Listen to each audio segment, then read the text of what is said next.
6 জন জেলের একটা দল জাহাজ নিয়ে গভীর সমুদ্রের দিকে রওনা দেয় মাছ ধরার জন্য। তাদের জাহাজ যখন বারমুডা ট্রায়াঙ্গেলের দিকে যাচ্ছিল, ঠিক তখনই তারা পড়ে যায় ভয়াবহ ঘূর্ণিঝড়ের মধ্যে। একটা নয়, তিনটা ঘূর্ণিঝড়। 80 থেকে 100 ফুট উচ্চতার বিশাল বিশাল ঢেউ, মানে 8 থেকে 10 তলা বিল্ডিং এর সমান উঁচু উঁচু ঢেউ আশ্রে পড়তে থাকে, আর তারা বেঁচে থাকার জন্য আপ্রাণ চেষ্টা চালাতে থাকে। না, এটা কোনো কাল্পনিক কাহিনী নয়, একটা সত্যি ঘটনার উপর নির্মিত ওই মুভি, যা দেখার সময় আপনার নিঃশ্বাস বন্ধ করে দিবে। ওই ভয়ানক ঝড়ের কবল থেকে ওরা কি বেঁচে ফিরতে পারে, নাকি চিরদিনের জন্য তলিয়ে যেতে হয় ওই গভীর সমুদ্রে, সেটাই জানবো আমরা আজকের ভিডিওতে। একটা শ্বাসরুদ্ধকর মুভি দ্য পারফেক্ট স্টর্ম শুরু করতে যাচ্ছি আজ, আর আপনারা এখন আছেন অরণ্যে। মুভি শুরু হলে আমরা দেখতে পাই গভীর সমুদ্র থেকে দুটো মাছ ধরার জাহাজ তীরের দিকে আসছে, আর ওই জাহাজের জেলেদের পরিবারের লোকজন খুশিতে উল্লাস করতে করতে ছুটে আসছে তাদের দিকে। জাহাজ যখন তীরে ভেড়ে, তখন জেলেদের আপনজনেরা তাদেরকে জড়িয়ে ধরে। কয়েক মাস হয়ে গিয়েছে তারা ওদের দেখেনি। জাহাজে যারা মাছ ধরতে যায় তারা সাধারণত কয়েক মাসের জন্য চলে যায়। সবুজ জাহাজটার ক্যাপ্টেন বিলি আর লালটার ক্যাপ্টেন লিন্ডা, ওরা কি পরিমাণ মাছ ধরেছে ওদের বস সেটা দেখতে চায়, অর্থাৎ জাহাজের মালিক সেটা দেখতে চায়। মাছের পরিমাণ দেখে বস তেমন একটা খুশি হয় না। সে বলে, এই কয়টা মাছ তো আমি একা গেলেই ধরতে পারতাম, তোমরা এতজন জেলে মিলে মাত্র এই কয়টা মাছ ধরলে। বিলি তখন বসকে বলে, অনেক ঝামেলা গিয়েছে বস আমাদের উপর থেকে, সামনের বার আমরা পুষিয়ে দিব। লিন্ডা বলে, দেখতেই তো পাচ্ছেন আমার জাহাজের একজন মারা গিয়েছে, তার উপরে আবহাওয়াটাও ভালো ছিল না। বস বলে, দেখো এই কয়টা মাছ দিয়ে আমার তো খরচই উঠবে না, তোমাদের এই সিজনে আবারও যেতে হবে মাছ ধরতে। বসের এই কথা শুনে ওরা মন খারাপ করে ফেলে, কারণ বিগত কয়েক মাস ধরে ওরা সমুদ্রে ছিল। এখন অন্তত 3 মাস ওরা রেস্ট নেওয়ার পরে আবার সমুদ্রে যাওয়ার কথা, কিন্তু বস ওদের বিশ্রামের সুযোগ না দিয়ে এখনই আবার সমুদ্রে যেতে বলছে, 2-1 দিনের ভিতরেই। এটা ওদের উপর এক প্রকার অত্যাচারই বলা যায়। মন খারাপ হলে ওরা মাছ মাপামাপি শেষ করে আর নিজেদের ভাগের টাকা লাইনে দাঁড়িয়ে নিয়ে নেয় বসের কাছ থেকে। ক্যাপ্টেন বিলির টাকা দেওয়ার সময় বস তাকে বলে, লিন্ডা একজন মেয়ে মানুষ হয়ে যে পরিমাণ মাছ নিয়ে এসেছে তুমি তো তার ধারে কাছেও আনতে পারোনি। পরের বার লিন্ডাকে ফলো করবে, ও সমুদ্রের যে অংশে যায় তুমিও সেখানে যাবে। ও তোমার চেয়ে অনেক ভালো জানে কোথায় মাছ বেশি পাওয়া যায়। এই কথায় বিলির ইগোতে লাগে। সে তখন বসকে বলে, পরের বার লিন্ডার চেয়েও বহুগুণে বেশি মাছ এনে দিব আপনাকে। পরের বার মাছ ধরতে কোথায় যাব জানেন? বারমুডা ট্রায়াঙ্গেল পার হয়ে গ্র্যান্ড ব্যাংকে। এত মাছ আনবো যে আপনি জন্মেও এত মাছ দেখেননি। একথা শুনে স্বার্থপর বসের মুখটা যেন কেমন হয়ে যায়। সে বলে, দেখো আমার জাহাজটাকে আবার ডুবিয়ে দিও না তোমরা মারা গেলে সমস্যা নেই, কিন্তু আমার জাহাজটা অনেক মূল্যবান। দীর্ঘদিন পরে ওরা বাড়িতে ফিরেছে, তাই হালকা বিনোদন করে নিচ্ছিল ওরা। ওর নাম ববি, আর এটা ওর গার্লফ্রেন্ড। আর এর নাম মার্ভ, এটা মার্ভের ছেলে। ওর নাম সুলি। নিজেদের মতো করে সময় কাটানোর সময় ক্যাপ্টেন বিলি ওদেরকে বলে, মজা করে নাও, আগামী পরশুদিন আমরা আবার রওনা দিচ্ছি সমুদ্রে। ওরা তখন বলে, মাত্রই তো ফিরলাম, পরশুদিন রওনা দিতে হবে আবার? ওরা আজকেই মাত্র ফিরল, আর এখনই শুনছে পরশুদিন আবার রওনা দিতে হবে সমুদ্রে। স্বাভাবিকভাবে এটা কেউই ওরা মেনে নিতে পারে না। বিলি ওদেরকে বুঝায়, এটাই শেষবার, এমন আর হবে না। আর এবার এমন জায়গায় মাছ ধরতে যাব যে মাছের কারণে জাহাজে আমাদের নিজেদেরই দাঁড়ানোর জায়গা থাকবে না, দেখে নিও সবাই। অবশেষে যাওয়ার দিন চলে আসে। ওরা রেডি হয়ে জাহাজের দিকে রওনা দেয়। ববির গার্লফ্রেন্ড ওকে বলে, দয়া করে তুমি যেও না, তুমি যেখানে যাচ্ছ এই অক্টোবর মাসে ওই জায়গাটা খুবই ভয়ানক। আমরা দরকার হলে গাড়িটাকে বিক্রি করে দিব, দুজনে মিলে কাজ করে অনেক টাকা ইনকাম করতে পারবো। কিন্তু ববি ওকে বলে, এই একবারই যাব, তারপরে এই কাজ আমি আর করব না, তোমার কাছেই থাকবো সব সময়, তুমি যা বলবে তাই শুনবো। জাহাজ থেকে ক্যাপ্টেন সবাইকে ডাক দেয়, আর সবাই তখন জাহাজে উঠে পড়ে। রওনা দিয়ে দেয় জাহাজটা, আর তীর থেকে ওদের আপনজনেরা হাত নেড়ে বিদায় জানায় ওদেরকে। ওরা যাচ্ছে গভীর সমুদ্রের দিকে। ওরা কেউই জানে না সামনে কি ভয়াবহ বিপদ অপেক্ষা করছে ওদের জন্য। যেতে যেতে ববি দেখে ওর গার্লফ্রেন্ড ওকে একটা চিঠি লিখে দিয়েছে। হ্যালো ববি, ভাবছিলাম তোমাকে সারপ্রাইজ দিব, কিন্তু আর চেপে রাখতে পারলাম না। আমি টাকা জমিয়ে নতুন একটা বাড়ি কিনেছি আমাদের জন্য। অনেক দিন ধরেই একটু একটু করে এই টাকাটা জমিয়েছি আমি। আমাদের আর ওই ছোট্ট বাড়িতে থাকতে হবে না। ভাবলাম এখনই জানিয়ে দেই, তাহলে সমুদ্রে হয়তো আমাকে ছাড়া তোমার দিনগুলো অতটাও খারাপ কাটবে না। খুশি মনে সে বিলির কাছে চলে আসে। বিলি জিজ্ঞেস করে, এত খুশি কেন ববি, কি হয়েছে তোমার? ববি তখন বলে, জানেন ক্যাপ্টেন, আমি এমন একটা মেয়েকে পেয়েছি যাকে ছাড়া আমি 2 গজও দূরে থাকতে পারি না, কিন্তু বেশিরভাগ সময় আমাকে থাকতে হয় ওর থেকে অনেক দূরে, কারণ আমি মাছদের থেকেও দূরে থাকতে পারি না। এ কথা শুনে ক্যাপ্টেন ববিকে বলে, তোমার তো দেখছি ভালো সমস্যা। অন্যদিকে দেখা যায় আবহাওয়াবিদরা দেখতে পাচ্ছে বারমুডা ট্রায়াঙ্গেলের কাছে বিশাল বিশাল 3টা ঘূর্ণিঝড়ের সৃষ্টি হচ্ছে। ধীরে ধীরে ওগুলো বড় হচ্ছে। ওগুলোকে দেখে মোটেও কোনো স্বাভাবিক ঝড় মনে হচ্ছে না। ওদিকে ওরা জাহাজ নিয়ে সমুদ্রের বেশ কিছুটা গভীরে চলে এসেছে। অল্প অল্প করে মাছও পেতে শুরু করেছে, কিন্তু ওদের দরকার আরো অনেক অনেক মাছ। সেটা পেতে হলে যেতে হবে আরো বহু দূরে, বারমুডা ট্রায়াঙ্গেল পার হয়ে গ্র্যান্ড ব্যাংকের দিকে। ওদের ভিতরে সুলি নামের লোকটা একটু অন্যরকমের, একটু বদ টাইপের। সব দলের ভিতরেই এরকম একজন বদ লোক থাকে যে সব সময় সবার পিছনে লেগে থাকে। সব সময় সুলি মার্ফের পিছনে লেগে থাকে, এজন্য মার্ফের সাথে তার সব সময় ঝগড়া লেগেই থাকে। একদিন রাতে ওদের বড়শিতে বড় কিছু টান পড়ে।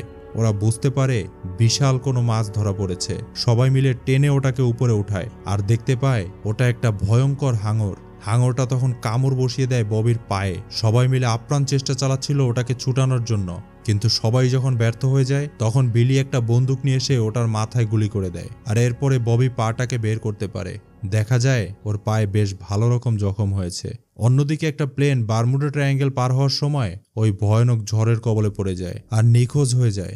এদিকে ওরা বড়শিতে ছোট ছোট মাছ টোপ হিসাবে গেঁথে সমুদ্রে ফেলছে বড় মাছ ধরার জন্য।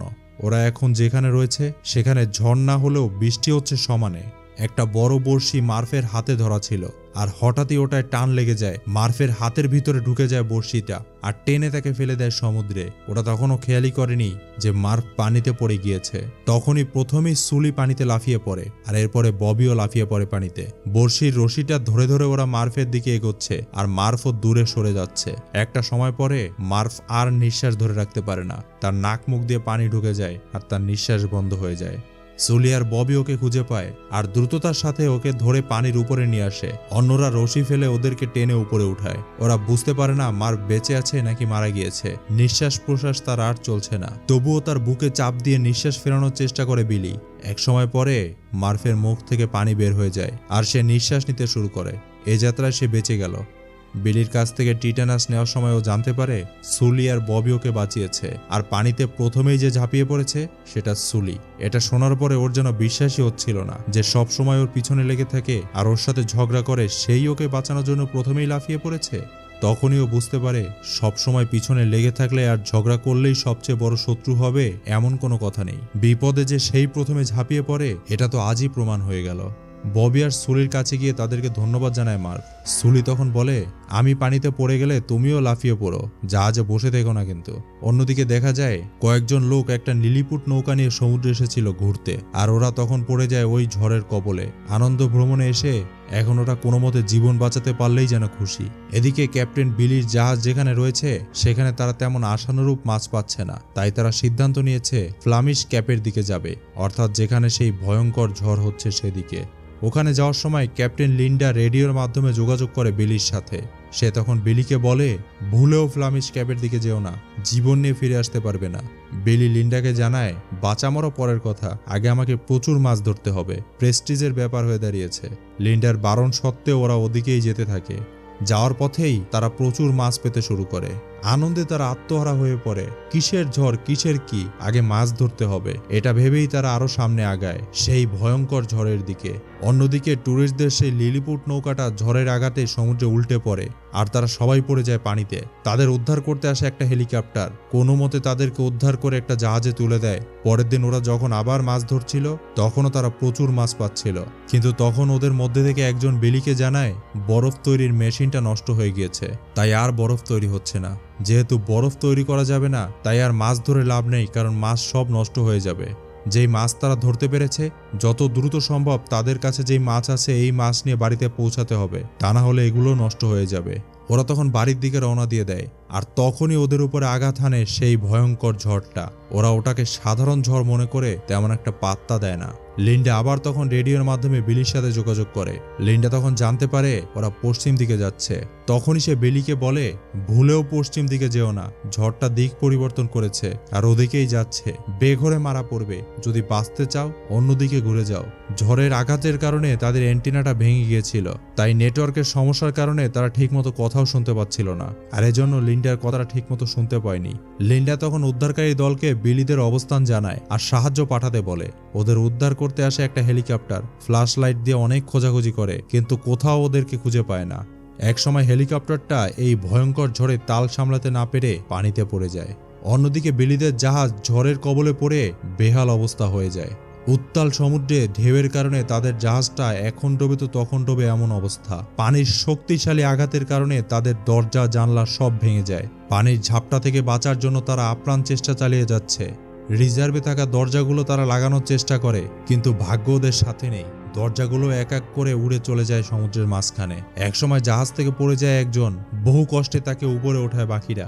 ওরা এতক্ষণে বুঝতে পারে এটা মোটেও কোনো স্বাভাবিক ঝড় নয়, এটার মোকাবেলা করা মুশকিল। ওদের এই ছোট্ট জাহাজ এই ভয়ঙ্কর ঝড় সামলাতে পারবে কিনা সে সম্পর্কে ওরা সন্দেহ প্রকাশ করতে থাকে। বিশাল বিশাল ঢেউ আছড়ে পড়ে ওদের জাহাজের উপরে। এমন ঝড়ের সম্মুখীন ওরা জীবনে কখনো হয়নি। অন্যদিকে ওদের বাড়ির সবাই তখন ঘরের ভিতরে বসে প্রার্থনা করছিল আর টিভিতে ঝড়ের খবর দেখছিল। বিলিদের বস তখন সেখানে এসে তাদেরকে জানায় ওদেরকে উদ্ধার করতে গিয়েছিল একটা হেলিকপ্টার, কিন্তু সেটাও পানিতে ডুবে গিয়েছে। এখন এই ঝড় মোকাবেলা করে ওরা ফিরতে পারবে কিনা সে ব্যাপারে সন্দেহ আছে আমার। তোমরা সবাই দোয়া করো যেন ওরা ঠিক মতো ফিরতে পারে। কিন্তু বিলি যেরকম দক্ষ ক্যাপ্টেন, তাতে হয়তো ওদের আবার ফিরে আসার সম্ভাবনা আছে। এসব কথা শুনে ববির গার্লফ্রেন্ড খুবই ভেঙে পড়ে আর বলে, এখন তো তুমি খুশি তাই না? তুমি আরো খুশি হবে যখন শুনতে পারবে ওরা সবাই মারা গিয়েছে। সেটাই তো, তোমার তো দরকার শুধু টাকা। মানুষের জীবনের কোনো মূল্য নেই তোমার কাছে, এক পয়সারও মূল্য নেই। তুমি হলে পৃথিবীর সবচেয়ে বড় স্বার্থপর লোক। এটা বলেই তাকে সে মারধর করে আর বলে, যাও এখন ঘরে গিয়ে নাকে তেল দিয়ে ঘুমাও। এদিকে বিলি এই প্রচন্ড ঝড়ের ভিতরে বড় বড় ঢেউয়ের মাঝখানে পড়ে কোনো মতে তাল সামলানোর চেষ্টা করছে। ও এখন বুঝতে পারছে এই ঝড়ের মুখোমুখি হওয়া ওর একদম উচিত হয়নি। লিন্ডার কথা ওর শোনা উচিত ছিল। ইগোর কারণে তার এই অবস্থা হয়েছে। বাকিরা তখন সৃষ্টিকর্তার কাছে প্রার্থনা করতে থাকে। বড় বড় ঢেউয়ের ধাক্কায় ওদের জাহাজটা পানি ভর্তি হয়ে গিয়েছে। বিশাল বড় একটা ঢেউয়ের ধাক্কায় ওদের জাহাজটা উল্টে যায় এবং আবার সোজা হয়ে যায় সেটা। আর এতেই ওরা খুশিতে ফেটে পড়ে। ওরা চিৎকার করে বলে, আমরা বেঁচে আছি, সবাই দেখো আমরা বেঁচে আছি। এখনই আমরা সবাই পানিতে ডুবে যেতে পারতাম, কিন্তু দেখো আমরা বেঁচে আছি, তার মানে সৃষ্টিকর্তা আমাদের সাথে আছে। ববি বলে, এটাই আমার শেষ ট্রিপ। বাড়িতে ফিরে গিয়ে আমি আমার গার্লফ্রেন্ডকে নিয়ে বিচের কাছে যাব আর মজা করে ডাবের পানি খাবো। আমাদের নতুন বাড়িতে দুজন মিলে অনেক মজা করব। আর কখনো আমি এই সমুদ্রে ফিরে আসবো না, কখনো না। মাছ ধরার স্বাদ আমার মিটে গিয়েছে। ক্যাপ্টেন বিলি তখন বলে, বড় বিপদ থেকে রক্ষা পেয়েছি, এখন এইভাবেই চালিয়ে যাব ভোর পর্যন্ত, তাহলেই বিপদ কেটে যাবে। অন্যদিকে দেখা যায় হেলিকপ্টারের সেই উদ্ধারকারী দল তখনও পানিতে ভেসে রয়েছে আর ওদেরকে উদ্ধার করার জন্য একটা জাহাজ এসেছে। ওরা তখন জাহাজের নেট ধরে উপরে ওঠার চেষ্টা করে। বিশাল বিশাল ঢেউ আছড়ে পড়ছে ওদের উপরে, তবুও বহু কষ্টে ওরা উপরে উঠতে সক্ষম হয়। কিন্তু একজনের ভাগ্য খারাপ, সে নিচে পড়ে যায় আর হারিয়ে যায় গভীর সমুদ্রের মাঝে। অন্যদিকে বিলিরা একসময় দেখতে পায় পূর্ব আকাশে আলোর মতো কিছু দেখা যাচ্ছে। হঠাৎ করে আলো দেখে ওদের বুকে সাহস ফিরে আসে, কিন্তু একটু পরেই ওরা দেখতে পায় আলোটা মিলিয়ে গিয়েছে, আবার অন্ধকার নেমে এসেছে। আর ঠিক তখনই ওরা খেয়াল করে অন্তত 10 তলা বিল্ডিংয়ের সমান উঁচু একটা ঢেউ ওদের সামনে। ওরা বুঝতে পারে এটার হাত থেকে বাঁচা কোনোভাবেই সম্ভব না। আর সত্যি সত্যি সেই বিশাল বড় দানবের মতো ঢেউটা ওদের জাহাজটাকে উল্টে দেয়। ওরা সবাই জাহাজের ভিতরে কোনো মতে মাথা উঁচু করে নিঃশ্বাস নিচ্ছিল, কারণ জাহাজের ভিতরে তখনও কিছুটা জায়গা ফাঁকা ছিল। ববি বিলিকে জিজ্ঞেস করে, আপনি এত ভালো ক্যাপ্টেন হওয়া সত্ত্বেও আমাদেরকে বাঁচাতে পারলেন না? বিলি তখন বলে, এই ঝড় থেকে বাঁচাতে পারে এমন কোনো শিক্ষা কোনো স্কুল কলেজ দিতে পারে না। এরকম কোনো স্কুল কলেজই নেই আর কখনো ছিলও না।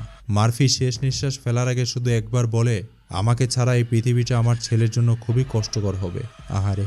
ববি বিলিকে বলে, ক্যাপ্টেন, আপনি আমাদেরকে বাঁচানোর জন্য অনেক চেষ্টা করেছেন, কিন্তু ভাগ্য আমাদের সাথে ছিল না, তাই বাঁচাতে পারলেন না।